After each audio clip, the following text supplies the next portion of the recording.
जिन्होंने बनाई अफवाह से राह उनकी कौन ले सकता है था।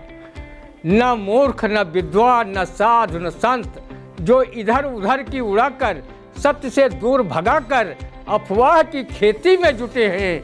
हम ऐसे लोगों से ही तो लुटे हैं।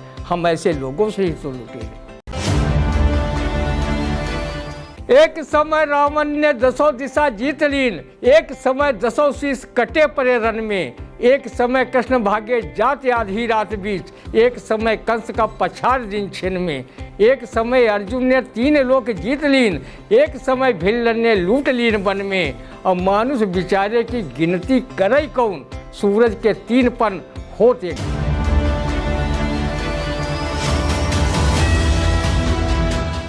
नमस्कार, स्वागत है आप सभी का आई इंडिया के खास कार्यक्रम रंदा में। खबरों पर रंदा चलाने के लिए आई इंडिया के स्टूडियो में मौजूद है वरिष्ठ पत्रकार, कवि एवं रंगकर्मी ज्ञान प्रकाश सिंह प्रतीक जी। तो प्रतीक जी, आपका बहुत बहुत स्वागत है आई इंडिया के स्टूडियो में।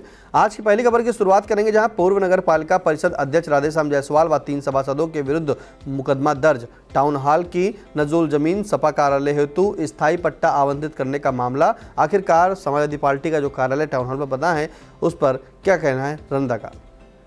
मुकदमा दर्ज होने के बाद चर्चाओं का एक बाजार गर्म हो गया है कि पूर्व नपाप अध्यक्ष व पूर्व विधायक राधेश्याम जायसवाल व उनके परिवारजन सपा छोड़कर कहीं मोदी वॉशिंग पाउडर लगाकर भाजपा की वॉशिंग मशीन में धुल गए होते तो शायद टाउन हॉल की नजूल भूमि सपा कार्यालय है तो अस्थायी पट्टा आवंटित करने में उनके खिलाफ मुकदमा दर्ज नहीं होता। करीब 20 वर्ष पहले ये पट्टा किया गया था। पूर्व नगरपालिका अध्यक्ष के पहले वाले कुछ नगरपालिका अध्यक्षों ने भी नजूल की कई ज़मीनों का पट्टा किया था। उनके विरुद्ध कोई कार्रवाई नहीं की गई। चर्चा ये भी बनी है कि यह मुकदमा तब दर्ज किया गया जब पूर्व विधायक राधेश्याम जायसवाल अपने परिवार के साथ सपा सुप्रीमो अखिलेश यादव से मिलने गए थे। लेकिन ये सच है कि ये टाउन हॉल के सपा कार्यालय की नजूल ज़मीन का आवंटन तत्कालीन नगर पालिका अध्यक्ष राधेश्याम जायसवाल के कार्यकाल में किया गया। रंदा इस मामले में किसी का पक्ष नहीं लेता। अगर जिसने नजूल भूमि की ज़मीनों को अपने चहेतों में रेवड़ियों की तरह बांटा है तो कार्रवाई होनी ही चाहिए। समय समय की बात है, जब उन्होंने इसका आवंटन किया था तब सपा की सरकार थी। सपा में महत्वपूर्ण कुर्सी पर विराजमान लोग ये भूल जाते हैं कि सत्ता की कुर्सी हमेशा नहीं रहेगी। इसलिए हमें गैर कानूनी कार्यों से बचना चाहिए, क्योंकि समय बलवान होता है, व्यक्ति नहीं। किसी ने सच कहा है कि पुरुष बली नहीं होता है, समय होत बलवान। और भिल्लन लूटी गोपिका, वही अर्जुन वह बाण। नगर पालिका क्षेत्र में आने वाले नजूल भूमि के अलावा भी पार्कों की ज़मीनें तक आवंटित कर दी गई थीं। भला हो तत्कालीन जिलाधिकारी विनोद शंकर चौबे का, जिन्होंने पार्कों के आवंटन रद्द कराकर उनका सौंदर्यीकरण कराया था। धन्यवाद के पात्र हमारे जिलाधिकारी डॉक्टर राजा गणपत आर हैं, जिन्होंने अवैध अतिक्रमणों व कब्जों को पर बुलडोजर चलवाकर उसे मुक्त कराने की भूमिका निभाई। कहावत है, जब पड़ता है फेर तो मकड़ी के जाले में फंसता है शेर। पूर्व नगरपालिका अध्यक्ष राधेश्याम जायसवाल के साथ 3 पूर्व सभासदों के विरुद्ध भी मुकदमा दर्ज कराया गया। नपाप अध्यक्ष पद की कुर्सी पर बैठकर न सिर्फ राधेश्याम जायसवाल ने ही नजूल ज़मीनों को शेत की गंगा हराम के गोते समझकर अपने चहेतों में बांटा, बल्कि उनके पूर्व हुए 2 पालिका अध्यक्षों ने भी नगर पालिका की ज़मीनें अपने चहेतों के नाम आवंटित की। किसी ने पड़ाव स्थित बिजनेस कॉम्प्लेक्स के हाल को मात्र 100 रुपये मासिक किराए पर अलॉट कर दिया, तो किसी ने पार्कों व टाउन हॉल की नजूल ज़मीनों को आवंटित करने में नियम कानून को बलाए ताक रख दिया। आशीष मिश्रा ही ऐसे नगर पालिका अध्यक्ष रहे जिन्होंने किसी को भी नगर पालिका की कोई भी संपत्ति अलॉट नहीं की, बल्कि नगर के पार्कों व धार्मिक स्थलों के सौंदर्यीकरण का कार्य कराया। नजूल ज़मीनों को कुछ चेयरमैनों ने तो ससुराली माल समझकर अपने चहेतों में रेवड़ियों की तरह बांटा। उन्होंने मात्र 10 रुपये की स्टाम्प पर 90 साल के पट्टे कर दिए, जिस पर आलीशान इमारतें बनी हुई हैं। बेचारे राधेश्याम जायसवाल पर रब रूठे हुए हैं। 2 बार विधायकी और नगर पालिका की चेयरमैनी हार चुके हैं। अब उन पर सपा कार्यालय की ज़मीन आवंटित करने को लेकर केस दर्ज हो गया है। रंदा बस उनके लिए एक फूल दो माली का ये गीत पंक्ति ही कह सकता है। किस्मत के खेल निराले मेरे भैया, किस्मत का लिखा कौन टाले मेरे भैया। जब श्री जायसवाल व उनके मंडली के 3 सभासदों ने टाउन हॉल की नजूल भूमि का आवंटन सपा कार्यालय के नाम पर किया होगा, तब क्या सोचा होगा कि इस आवंटन की कीमत हमें भविष्य में कानूनी तौर पर चुकानी पड़ेगी। रंदा का मानना है कि गलत काम करने का परिणाम कभी अच्छा नहीं होता, उसका भोग एक दिन करना ही पड़ता है। किसी ने कहा भी है, जैसी करनी वैसा फल, आज नहीं तो निश्चय कल। सब समय चक्र की बात है। समय चक्र को लेकर किसी कवि ने कहा है, एक समय रावण ने 10 दिशा जीत लीन, एक समय 10 शीश कटे पड़े रन में, एक समय कृष्ण भागे जाते आधी रात बीच, एक समय कंस का पछाड़ दिन छिन में, एक समय अर्जुन ने 3 लोक जीत लीन, एक समय भिल्लन ने लूट लीन वन में, और मानुष बेचारे की गिनती करे कौन, सूरज के 3 पन होत एक दिन में। बिल्कुल, मानुष बेचारे की गिनती करे कौन, सूरज के 3 पन होत एक दिन में। जिस तरह से नजूल भूमि पर जो है बताया जा रहा है कि सीतापुर स्थित सिविल लाइन पर जो बना टाउन हॉल है, ये नजूल की भूमि बना है, और यहाँ पे टाउन हॉल जो बना हुआ है ये सरकारी ज़मीन पर बना है।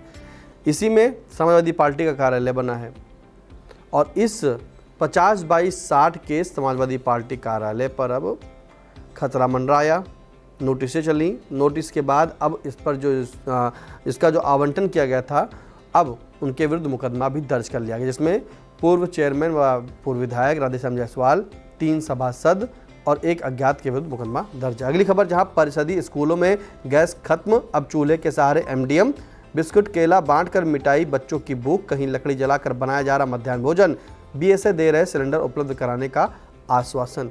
गैस की किल्लत हर जगह है, चाहे प्राइवेट हो या सरकारी, लेकिन स्कूलों में MDM कैसे बन रहा है, सुनते रंदा। स्कूलों के पास अगर नाले हों तो गैस के लिए चिंता करने की कोई बात नहीं। उस नाली में गैस का पाइप डालकर उसकी गैस से MDM बनाकर बच्चों को खिला दीजिए।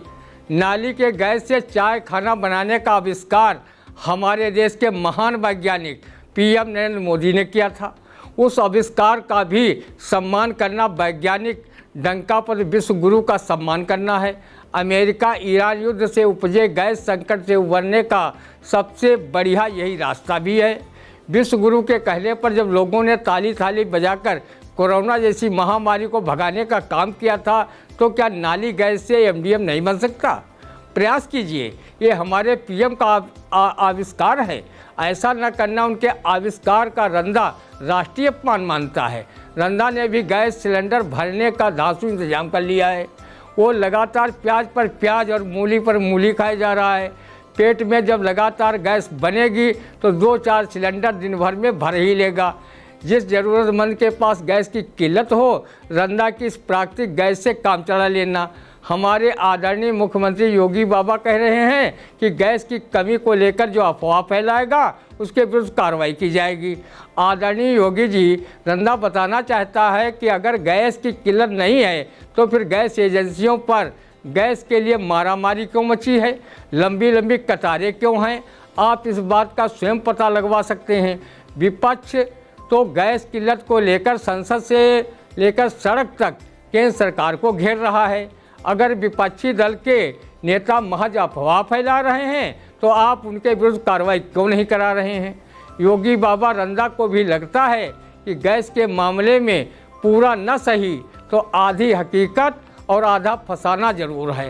रंदा भी आपकी तरह अफवाह का विरोधी है, इसलिए वो किसी भी अफवाह पर कभी अवनीश मिश्र की ये काव्य पंक्तियाँ सुनाने से नहीं चूकता है।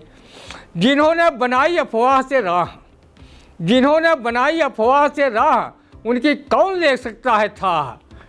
न मूर्ख न विद्वान न साधु न संत, जो इधर उधर की उड़ाकर सत्य से दूर भगाकर अफवाह की खेती में जुटे हैं। हम ऐसे लोगों से ही तो लुटे हैं, हम ऐसे लोगों से ही तो लुटे हैं।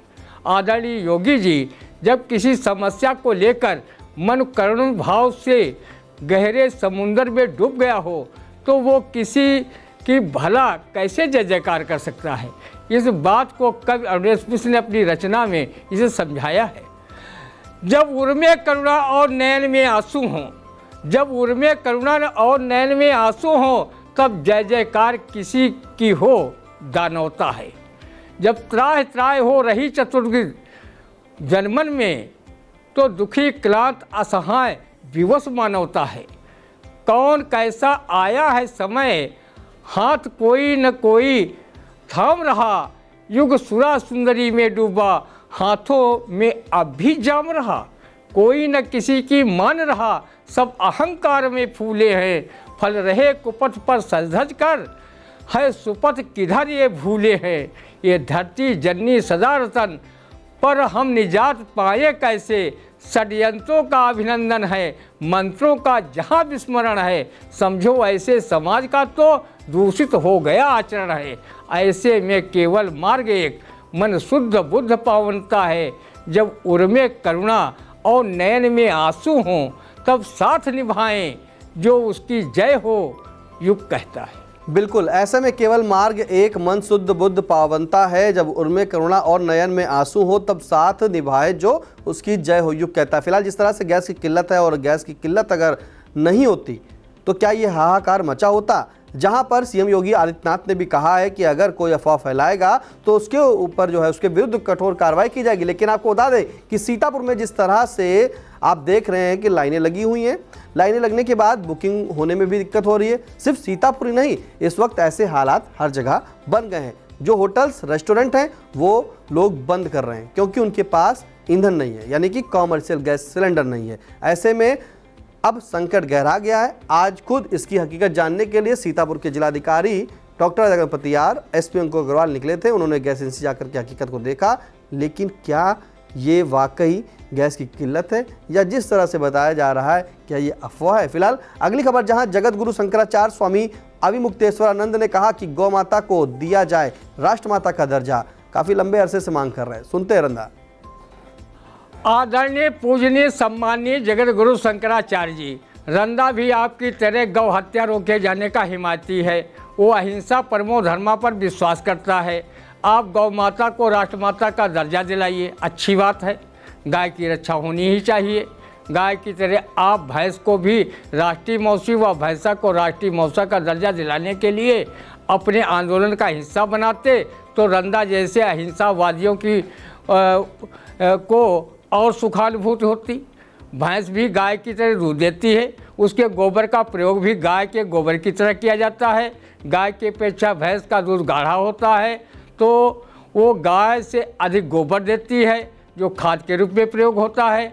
आप गाय का जीवन बचाने का आंदोलन चला रहे हैं, पर भैंस के संरक्षण के लिए एक बात भी नहीं उठा रहे हैं।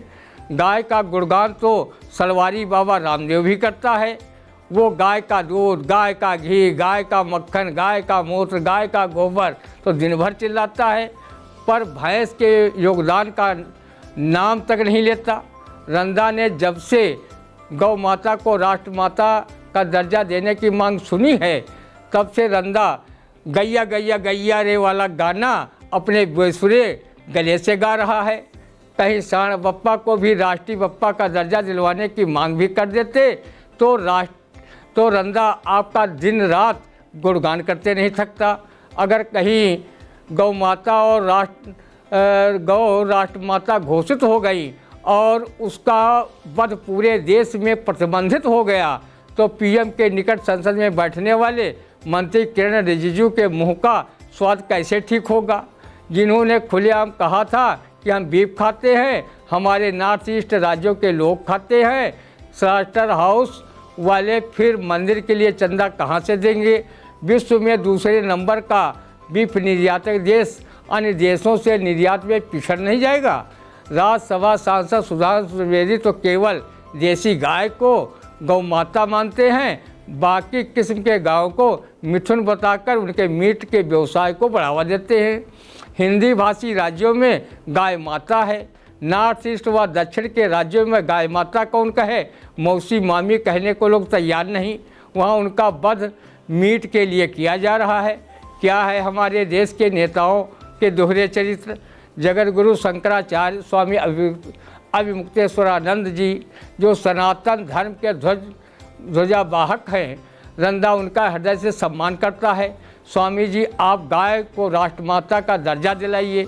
बाद में रंदा सांड बप्पा को राष्ट्रीय पिता व भैंस भैंसा को राष्ट्र मौसी व राष्ट्र मौसा का दर्जा दिलाने का काम करेगा। उसका 7 करोड़ों अहिंसावादी भारतीय भी करेंगे। जिस प्रकार देश के मौजूदा हालात हैं, उसे देखकर रंदा कवि रजनीश मिश्र की ये कविता कहने को मजबूर है। चतुर्दिक फैला है अवसाद, चतुर्दिक फैला है अवसाद, बढ़ रहा प्रतिदिन वाद विवाद। विभीषण यत्र तत्र सर्वत्र, हो रहे नित नवीन षड्यंत्र। इस कदर आपस में तकरार, निरर्थक शब्दों की बौछार। प्रदूषित है सारा परिवेश, आज है अंगारों पर देश। सुलगती सांस दरकते लोग, बात बेबात बहकते लोग। जातियों में बंटता भगवान, बन रहा कैसा हिंदुस्तान। धर्म के उन्मादी नारे लगाते घूम रहे सारे, लगे फैलाने में विद्वेष, आज है अंगारों पर देश। हेतु केवल कुर्सी का है, न चिंतन और किसी का है। झूठ पर झूठ परसते सब, किसे है चिंता किसकी कब।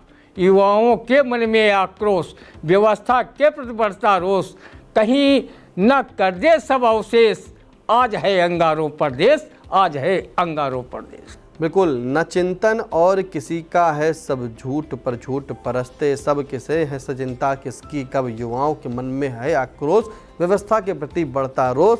कहीं न कर दे सब अवशेष, आज है अंगारों पर देश, आज है अंगारों पर देश। कैसा लगा रंदा का कार्यक्रम, आप कमेंट बॉक्स में जाकर जरूर बताएं। कोई सुझाव है तो भी कमेंट बॉक्स में जाकर जरूर दे सकते हैं। फिलहाल अभी तक अगर आपने अपने आई इंडिया चैनल को सब्सक्राइब नहीं किया है तो यूट्यूब पर जाकर के आई इंडिया को सर्च करें, नोटिफिकेशन को ऑन करें, सब्सक्राइब करना बिल्कुल ना भूलें। और हाँ, अब आपका आई इंडिया सभी सोशल मीडिया के प्लेटफॉर्म पर, एक्स पर, साथ में फेसबुक अकाउंट पर, इंस्टाग्राम पर, उसे फॉलो करना ना भूलें। अब दीजिए इजाज़त, मिलते हैं आपसे अगले रंदा के कार्यक्रम में। तब तक के लिए नमस्कार।